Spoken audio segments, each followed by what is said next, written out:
So this Canto 4, opens with a rhetorical account of the rage, resentment, and a despair of Belinda over her ravished hair. And this brief account is followed by the journey of a gnome to the gloomy cave of Spleen and the success he attained in his mission. Right?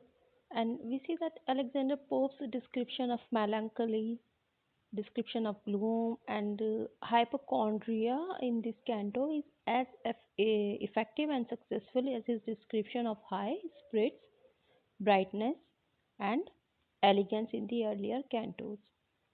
And the description of the strange and fantastic figures seen in the cave of spleen has obvious sexual overtones, and it is especially noteworthy in this connection in is the line quote, and maids turned bottles call aloud for cocks, unquote.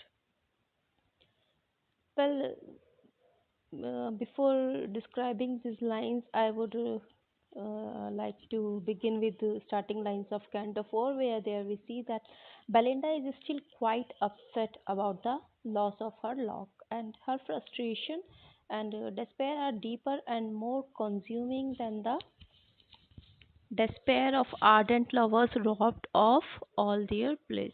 And it is more than any tyrant's fears that unrepenting die, and in this moment the sylphs leave her. The comparison between Belinda's melodramatic despair and the despair of people enduring much greater suffering than a bad haircut once again emphasizes the silliness of what is going on. And the fact that the sylphs, guardians of beautiful virgins, now leave her reinforce the idea that there is a sense in which the baron has metaphorically and sexually violated her, and it is making her no longer a virgin. Umbriel, and important gnome, Umbriel, Umbriel the gnome, a dusky melancholy spirit, appears and descends to the subterranean cave of spleen. Here we see the description of cave of spleen. When when Umbriel first enters in the cave of spleen, he encounters the personified east wind languishing on a bed away from the rays of the sun with a migraine. Many epics include a descent into the underworld. For example, Homer's Odyssey and Virgil's Aeneid.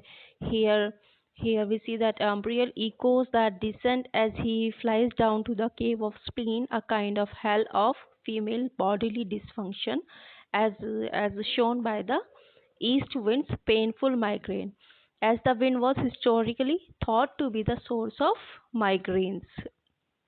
Which spirit I'm talking about? The Queen of Spleen. And all the quotations related to this I'll be talking afterwards. As he moves deeper into the cave, as Umbriel moves deeper into the cave, Umbriel sees that the Queen of Spleen's two handmaids. And who are these two handmaids? One is nature and affection. One is nature, and another is affection, affectation actually. Why? Because nature is a withered old maid in a dress of black and white, with a heart full of spite for others, and affectation is youthful and sickly, and has been thought to speak with a lisp and to hang her head to the side. And the Queen of Spleen is richly dressed, languishing on expensive bedding. The cave of spleen acts as kind of a dark mirror for the lively court above, and offers a grotesque glimpse of what happens to the women who are excluded from court life on account of failing to be youthful and beautiful society ballets. And the nature is thus depicted as a kind of social outcast, an old and unmarried woman, while affectation represents the worst excesses of put on femininity. A belle gone too far, whose unattractive lisping and hanging her head to the side is designed to strike the viewer as helpless and who may be surrounded by the comforts of wealth but is still sickly. And here Umbriel continues through the cave. A strange vapor hangs in the air, out of which some strange kind of shapes arise. And these include women who are expiring, and glaring fiends and snakes, pale spectres, gaping tombs, lakes of liquid gold, and angels in machines. There are also various bodies wrapped by the powers of spleen on all sides, and these bodies are like including living teapots and men who are pregnant and women who have been transformed into bottles and call out for cocks. And Umbriel passes along safely holding a piece of spleen wort in his hand. What is happening here actually? In Pope's time, the spleen, and that is an organ which was believed to send up vapors to the brain which induce hysteria and neurosis, as mirrored in the presence of the strange vapor which hangs in the air of the cave. But the effects of spleen were also believed to include various forms of sexual dysfunction. And so fittingly, the cave includes women with distinctly unladylike sexual appetites, those who are expiring, and women who transformed into bottles calling out for a phallic cocks, and these in conjunction with the pregnant man and represent a hellish vision of the utter violation of the gendered rules of the world above, right? And eventually we see that Umbriel reaches the Queen of Spleen herself, and he hails her as the ruler of women between the ages of 15 and 50. How Umbriel hails the Queen of Spleen? He says that you are a ruler of women between the ages of 1515 and 50, and making them either hysterical and ill, or making them frantically attempt to compose poetry and plays. Further, Umbriel explains that there is a beautiful woman who enjoys herself too much and looks down on the queen's power, and he cites his past services for her, mentioning ruining women's complexions and bringing about cuckoldry and rumpling of petticoats and bedding to make it seem like illicit sexual encounters have taken place where they have not, messing up a prude's headdress and killing a beloved lapdog. He then asks her to, who asks, Umbriel asks the Queen of Spleen to touch Belinda with chagrin, as this one act will create a great deal of discord. We see that the Queen of Spleen influences women aged 15 to 50, the years in which women typically menstruate. The description we see that the menstrual cycle may be described through these lines, and it reinforces the idea that spleen is closely tied to sexual dysfunction. And meanwhile, Umbriel's list of ways he has interfered with mortals once again highlights the extent to which mortals in the poem are not totally responsible for their actions. While society likely judged these women for their bad complexions or adulterous affairs, and it's suggested here that since Umbriel is actually to blame, these women cannot be judged for their actions.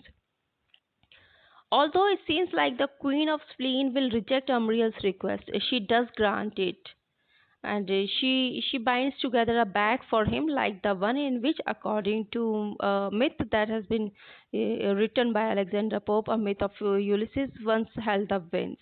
And this bag contains the, I am quoting here from the text, quote, the force of female lungs, sighs, sobs, and passions, and the war of tongues, unquote. I repeat again, the bag which Queen of Spleen grant to Umbriel, that is a bag for him like the one in which, according to the myth of Ulysses, this bag held the winds, and And what this bag contains? Quote, this bag contains the force of female lungs, sighs, sobs, and passions, and the war of tongues, unquote.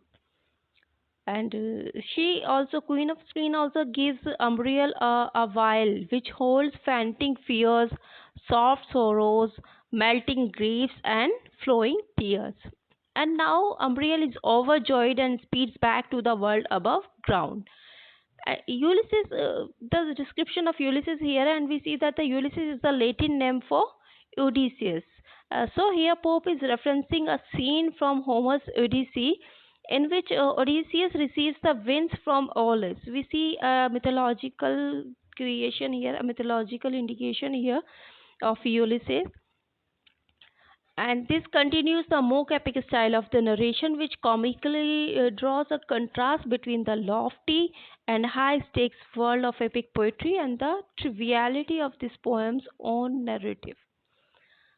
And as soon as Umbriel got this bag, he returns and he finds Belinda in the arms of Theistrus. Theistrus, who is this lady? Theistrus is a friend of Belinda, who's a lady at court who is lamenting the lock's loss. And she asks if it was for this that Belinda took such pains with her hair, doing everything from using torturing irons to straining her tender head with fillets. And she worries that the Baron will put the lock on display for everyone to see and that Belinda's reputation will be ruined. And Theistrus, she further worries that being Belinda's friend will reflect badly on her, and even that the Baron will have the lock placed in the center of a ring and display it on his hand for the rest of the time. What we see here, that a Theistrus melodramatic description we see here. Theistrus, let me spell it out for you. Thaleistris. Theistrus. We see that the Theistrus melodramatic description of all the pains and Belinda has taken to perfect her hairdo, including torturing irons and fillets, suggests the absurd importance of beauty at the court. And Thales thinks of Belinda as having bravely and dutifully carried out these painful rituals and attributes that to virtue rather than vanity. And now what happens? Theistrus goes to her suitor, Lord Plume. Lord, Lord, Plume. Plume. Plume is a suitor of Theistrus, and Theistrus goes to Lord Plume, who is apparently particularly proud of his expensive snuff box and fashionable can. And Lord Peter confronts the Baron and demands that he return the lock to Belinda. But Baron refuses. He says that although it is a pity that Sir Plume speaks so finely in vain, he will not give up the lock while he breathes air through his nostrils. And Lord Plume's name recalls the word plume, plume meaning a decorative feather, like a peacock's one. And here, coupled with the details of his fancy snuff box and cane, he forms a parodic portrait of a vain male courtier and a counterpart to the vanity of the ladies at court. And further we see that the Umbriel is not satisfied, however, and breaks the vial of sorrows over Belinda, who appears dejected. And she gives a speech about how she wishes she had never tasted the pleasures of court and had stayed at home instead. And she insists that the day was full of bad omens, including her dropping hair patch box 3 times, and the tottering china shook without a wind, and shock behaving unusually. So these were some signs she believes that she had stayed at home instead of going to the Hampton Court for a tea party. She even remembers that a sylph warned her that a disaster was to come, but that she didn't understand until it was too late. And further, Belinda wishes to tear off the remaining lock, feeling that it tempts once more the parents' sacrilegious hands. Right? We see that Umbriel's pouring the vial of sorrows over Belinda's. Belinda means, and she is not totally responsible for her actions. Recurring problem in in the poem, since mortals are influenced by supernatural forces, and it is thus difficult to tell if she really means anything. She says about wishing she had been more modest and stayed away from the glamorous court. And we see the mention of omens also ties into the mock epic style, trivially parodying the serious warnings of the god in epic poems with the mention of totally banal events like Belinda's dropping her patchbox or her china shaking. So these all the description given in the Canto 4, though this canto is really very big. So but I try to summarize in simple words, and now I am telling you all the important quotations from this canto 4. We have seen already that the lock of hair has been cut, and now Belinda is crying.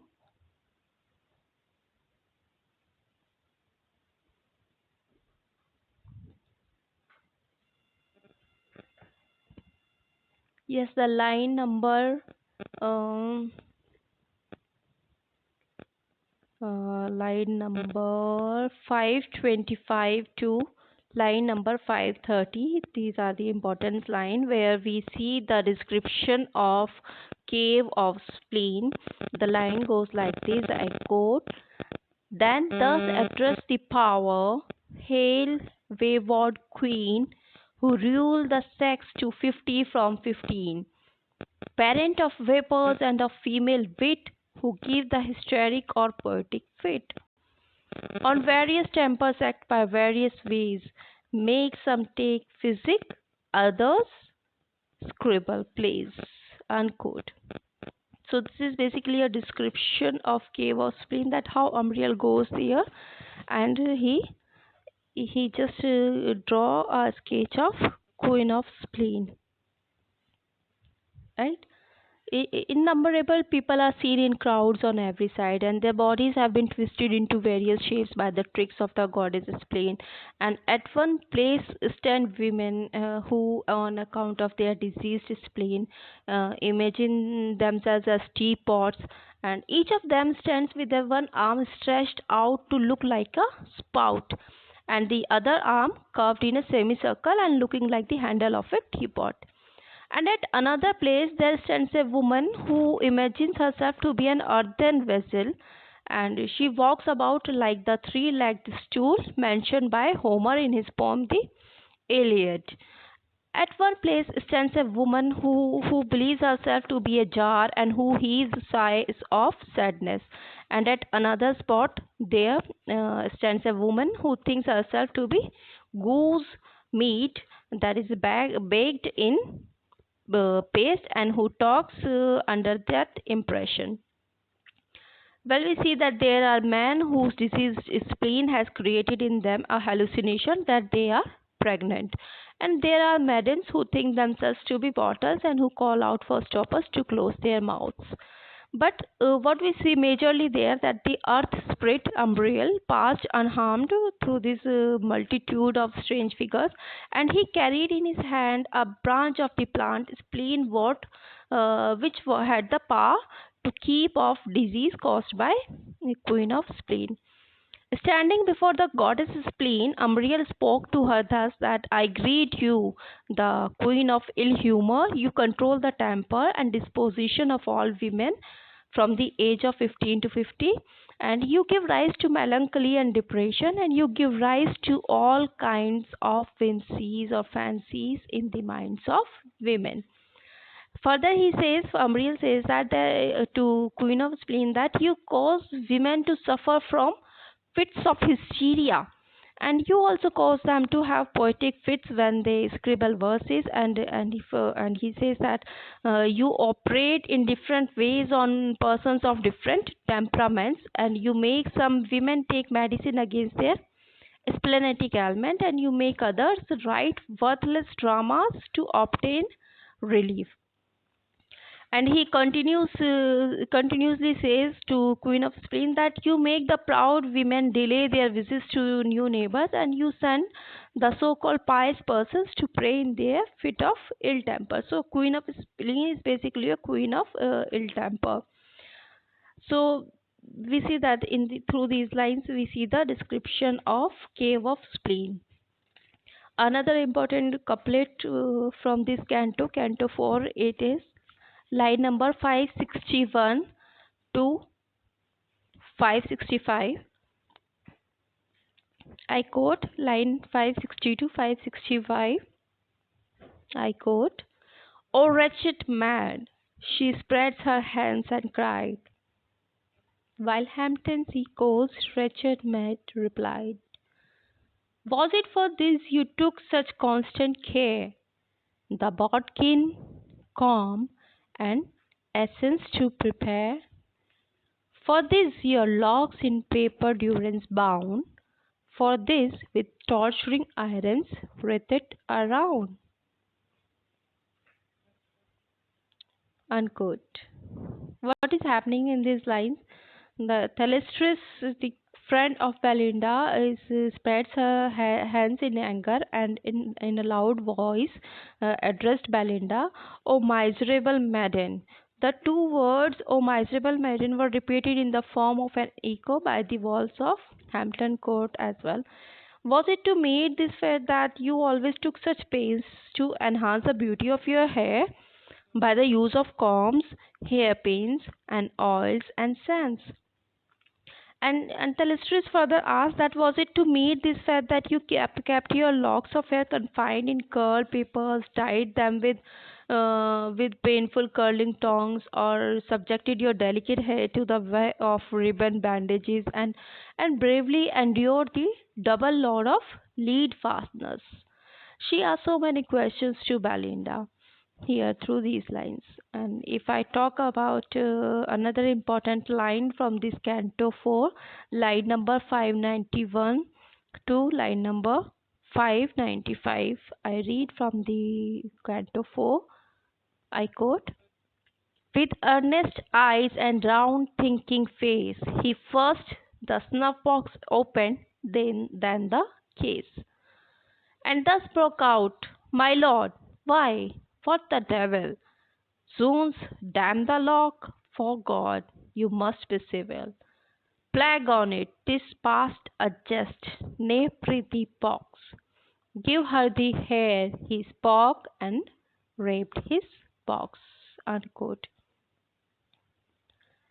So basically, these are the lines where we see that Lord Peter, or the description of character of Sir Plume. Sir Plume was legitimately proud of his amber-colored snuff box, and also of the skillful manner in which he carried his dark spotted cane. And he went to Lord Peter, and with a serious look in his eyes and with his round and unintelligent face, he first opened his snuff box and then began to argue Belinda's case. He burst out thus, "My lord, why did you do it? What the devil do you mean? God's wounds, damn the lock, and in the name of God, I charge you to behave courteously towards ladies." And further he says that, "Damn it, the matter is no longer a joke, and indeed I request you to be polite. Box, give back her lock of hair." As he said these words, he knocked his snuff box to lend emphasis to them. Right? So this is another important couplet from the Canto 4. And let me check if there is. I am left with anything important. No, this is all. I am done with Canto 4. All the important quotations, explanation, summary, and critical analysis has been done by me. I hope you are making your own points, and you are, penning down all the important names and all the important quotations that I have been prescribing to you to remember. So this is all about Canto 4. In next audio clip, I'll start with the concluding canto of this poem, The Rape of the Lock, that is Canto 5. Thank you.